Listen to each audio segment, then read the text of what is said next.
Like व subscribe करा आणि बेल आयकॉनला क्लिक करा। संतोष तारळे राज्यस्तरीय आदर्श पत्रकार पुरस्काराने सन्मानित। शिवार न्यूजचे संपादक व दैनिक जागृत लोकनेताचे उपसंपादक संतोष तारळे यांना राज्यस्तरीय आदर्श पत्रकार पुरस्काराने नुकतंच सन्मानित करण्यात आलं।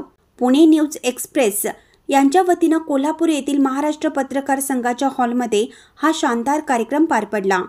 पत्रकार संतोष तारळे यांनी पत्रकारितेच्या माध्यमातून समाजातील वंचित घटकांना आपल्या लेखणीच्या माध्यमातून न्याय मिळवून दिला आहे। पत्रकार ते उपसंपादक संपादक पदापर्यंत पोहोचून समाजाला न्याय देण्याचं काम त्यांनी आजही अविरतपणे सुरू ठेवलं। त्यांच्या या कार्याची दखल घेऊन त्यांना पुणे न्यूज एक्सप्रेस यांच्या वतीनं राज्यस्तरीय आदर्श पत्रकार पुरस्कार जाहीर करण्यात आला होता। या पुरस्काराचे वितरण आज रविवारी कोल्हापूर येथील महाराष्ट्र पत्रकार संघाच्या हॉलमध्ये करण्यात आले।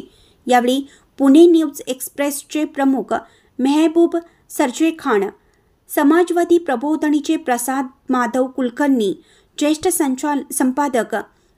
संपादक सागर बोराडे, फिरोज मुल्ला, धोंडीराम शिंदे, दीपक ढवळे, संतोष जंगम, अब्दुल कय्यूम रशीद, प्रमोदिनी माने, मुरलीधर कांबळे, श्रीकांत कांबळे यांच्यासह शिवसेना शाखा प्रमुख विशाल जाधव, दत्तात्रय तारळे, सामाजिक कार्यकर्ते रामचंद्र सौंदे यांच्यासह पदाधिकारी व पत्रकार बांधव मोठ्या संख्येने उपस्थित होते।